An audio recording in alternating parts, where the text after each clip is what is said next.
It was a morning unlike any other, yet the air carried a strange heaviness, as if the sky itself was mourning. A stillness had settled over the village, not peace, but a hush born from grief. People walked slower, their eyes lowered, and no laughter echoed through the narrow streets. At the edge of a humble house, mourners gathered in clusters, some whispering, others crying softly. Inside, the room was dim, and the scent of spices hung in the air, mingled with silence. A young man lay wrapped in linen, motionless. His chest did not rise, his hands were still, and the color of life had faded from his face. Those closest to him had already accepted the cruel truth. He was dead, not just fallen ill, not sleeping, not barely holding on, dead. Eyes had witnessed the last breath escape his lungs. No heartbeat remained. He had been gone for 4 days. There was no more room for doubt. No one questioned it anymore. Death had taken what was once vibrant, and now the tomb waited, cold and final. Outside, the world moved forward as if nothing had happened, but inside the hearts of 2 sisters, time had stopped. Martha and Mary were well known in the region, not because of riches or luxury, but because of their love for God and their hospitality. Many travelers had found rest under their roof. Among their closest friends was a man unlike any other. He had spoken words that stirred hearts, performed miracles that defied logic, and loved with a depth no one had ever known. He had healed the blind, given strength to the lame, fed thousands with almost nothing. And so, when their brother fell sick, they did the only thing they could. They sent for him. They believed he would come, they knew he loved them, but the days passed and no one arrived. Hope began to shrink with each hour. Then came the breathless moment when their brother's chest stopped moving. Panic turned to wails, then silence. The messengers returned, but not with the Savior. He had not come. What did that mean? Had he chosen not to? Was he too late? And now, here they were, sitting in grief, surrounded by friends and yet completely alone in their sorrow. Questions they couldn't bear to ask aloud swirled in their minds. How could someone who claimed to be the Son of God, someone who had healed strangers, let a dear friend die without even saying goodbye? Had they misunderstood his love? Had they misplaced their faith? Some whispered that perhaps the teacher had distanced himself on purpose. Others speculated that he was hiding. The sisters said nothing. Grief had a way of stealing the strength to speak. And yet, in the depth of their pain, something flickered, so faint it was almost forgotten. A whisper of trust, a trace of faith buried beneath the weight of sorrow. They had seen too much to stop believing altogether, but they had lost the strength to hope. Before we go any further, I want to ask you something personal. If you were in their place, having prayed, believed, and waited, only to be met with silence, what would you do? Would you still hold on? Let me know in the comments. Your words might just awaken someone else's faith.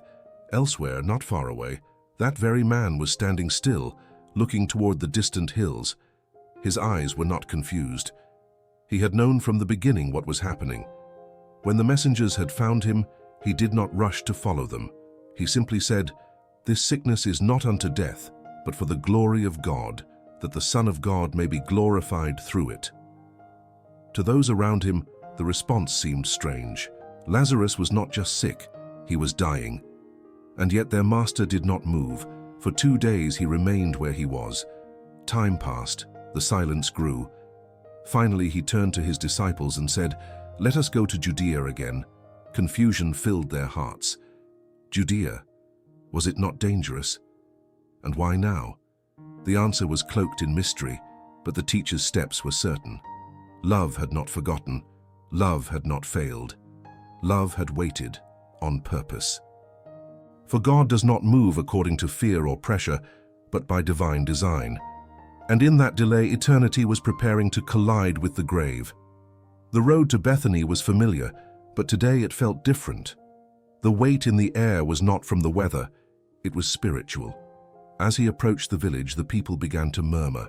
Some ran to greet him, others kept their distance. Martha, always the one to act, was the first to reach him. Her voice trembled as she said, "Lord, if you had been here, my brother would not have died." It was a statement of both faith and sorrow, yet beneath her pain, she added something remarkable. But even now, I know that whatever you ask of God, God will give you." Her words did not demand, they confessed. She didn't know what would happen, she didn't expect anything, but she knew who he was. That knowledge, fragile as it seemed, would become the doorway to something the world had never seen. And as the teacher looked into her eyes, he gave no ordinary response. He whispered truth laced with divine power. "Your brother will rise again." The promise had been spoken, but the stone was still in place, and the body inside was still lifeless. The sun had barely shifted when Mary heard footsteps rushing toward the house. A voice, out of breath but urgent, whispered in her ear, "The teacher is asking for you." She froze. Her heart pounded. In the days since her brother's death, she had barely moved, barely spoken. Grief had anchored her to the floor like a stone chained to the soul. But those words, "He is asking for you," shattered something inside her. Without another word, she rose and walked swiftly out. The people around her assumed she was heading back to the tomb to weep again, but she had only one destination. When she reached him, she fell at his feet, her sobs breaking the silence. "Lord," she cried, "if you had been here, my brother would not have died." The same words as Martha, but now with tears. The moment was heavy, and as Jesus looked upon her, and then the crowd behind her weeping as well, he was moved, not just emotionally, but with deep spiritual sorrow. And if you're still here with us, this story is far from over. Subscribe now, because what happens next will change the way you see everything. He asked, "Where have you laid him?" They answered, "Come and see." And then, the impossible happened. Jesus wept. The crowd gasped. The same one who healed strangers, who calmed storms with his voice, now cried openly before the tomb of a man he loved. This was no display of weakness. It was the deepest expression of love the world had ever known. In those tears was a sorrow that reached beyond friendship. It was the grief of the Creator over the brokenness of his creation. Death, though defeated in principle, still reigned in practice. And the one who came to destroy it stood face to face with its cold shadow.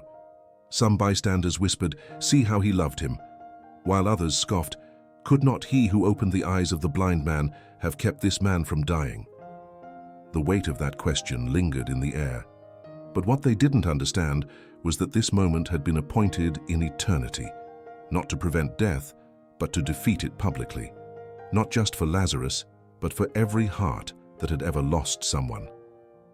The group reached the tomb, a cave cut into stone with a large rock sealing its mouth. Jesus paused and then said the unthinkable, "Take away the stone." A gasp rippled through the crowd. Martha, always practical, stepped forward quickly and said, "Lord, by this time there is a stench, for he has been dead 4 days." Her words were not of doubt, but of reality. The decay had begun. Death had not simply touched the body. It had claimed it. But Jesus looked at her, eyes steady, and said, "Did I not tell you that if you believe, you will see the glory of God?" That statement was more than reassurance. It was a command to trust beyond logic, to surrender fear to faith. Slowly, reluctantly, the stone was rolled away. Darkness greeted them from within the tomb, and the scent of death drifted into the air.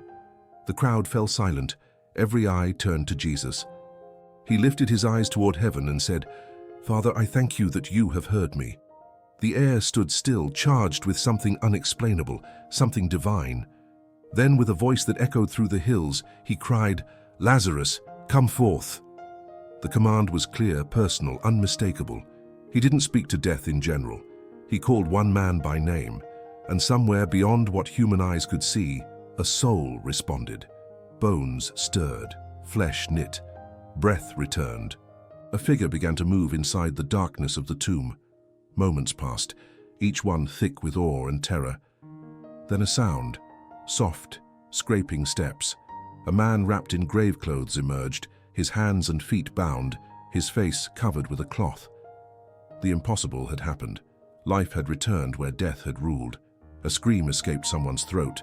Others stumbled backward. Some fell to their knees. Jesus looked at them all and said, "Unbind him and let him go." No magic, no ceremony.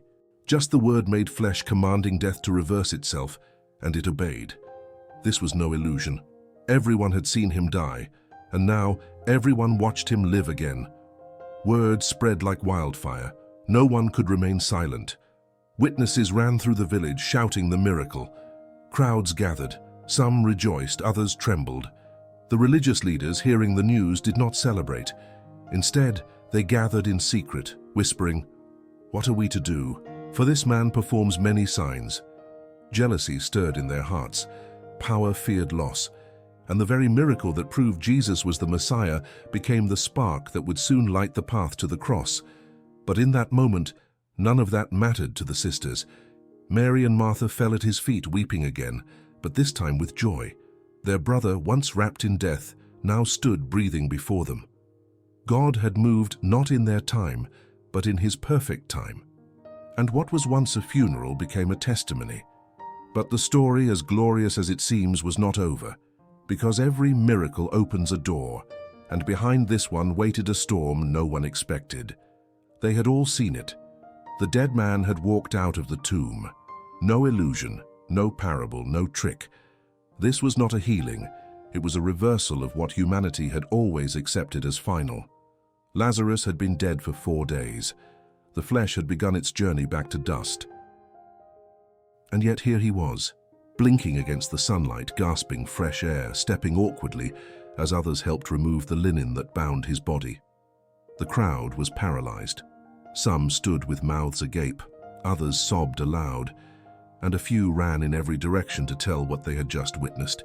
But through all the chaos, one thing became painfully clear. Nothing would ever be the same. If you're still with us now and haven't yet liked this video, please do.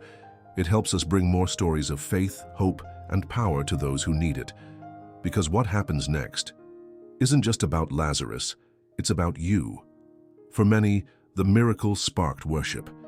People who had only heard of Jesus now sought him with urgency. They wanted to see the man who called the dead to life. They brought their children, their sick, their questions. The streets began to fill, but not everyone rejoiced. In the shadows of the temple courts, a different conversation unfolded. Religious leaders, furious and afraid, spoke in hushed tones. If we let him go on like this, everyone will believe in him. Their concern was not just theological, it was political. Influence, control, and fear of Roman retaliation blurred their vision. The same hearts that claimed to serve God now plotted to silence the very one he had sent. And so a decision was made. Jesus must die. Ironically, the very proof of his divine power became the reason for their deadly plot. And yet Jesus knew. He had always known. Raising Lazarus was not just an act of compassion, it was a declaration of war against death itself, a step closer to the cross. Lazarus, now fully alive, became a living testimony that could not be denied. Wherever he walked, people stared. Whispers followed him. Some reached out to touch him, as if he might vanish. He was not just a man anymore. He was a message. Proof that death could be undone, that love had a voice louder than the grave, that God was not far off or indifferent, but near, present, and willing to suffer with his children. But this miracle carried weight. As days passed, those same leaders who plotted against Jesus began plotting against Lazarus too. They could not allow such undeniable evidence to exist freely. He was too dangerous to their narrative. And so, the man who had just been rescued from death now carried a target on his back. But this time he was not afraid. How could he be? He had seen the other side. He had stood in darkness and heard his name called by the Creator himself. What fear could death hold now? As for Jesus, he withdrew for a time. The crowds grew, the tension thickened, and the whispers of betrayal drew near. Yet he did not run. Every step he took now was deliberate, measured, prophetic. He had demonstrated power over the sea, over demons, over sickness. But raising Lazarus was different. It was not just a sign, it was a preview. Soon he too would enter a tomb. But unlike Lazarus, no one would stand outside to call his name. No one would roll the stone away. No voice would cry, "Come forth," because the one who called life from the dead would himself lie down in death, not by force but by choice. And when he rose, it would not be a return from death. It would be a victory over it. a permanent triumph. Lazarus pointed to that truth. He was the foreshadowing of a greater resurrection, one that would open the grave for all who believe, for those willing to surrender all, even life itself, to the God of love and truth. Now, as you finish hearing this story, ask yourself, what would you have done if you were there? Would you have believed? Would you have rejoiced or plotted? And most importantly, do you believe now? Because the same voice that called Lazarus still calls today. He calls through the Word, through the Spirit, through moments like this. He doesn't just offer comfort, he offers transformation. Life from death, freedom from fear, hope in the face of loss. If this story moved your heart, share it with someone who needs to hear it. Subscribe to walk deeper into the truths of God, and don't forget to like and engage with the next video that's now on your screen. You can find this powerful story in the Bible, in the book of John, chapter 11. May it remind you that no tomb is too sealed, no situation too far gone for the love of Christ to restore. And remember, what happened in Bethany wasn't the end. It was the beginning of something far greater.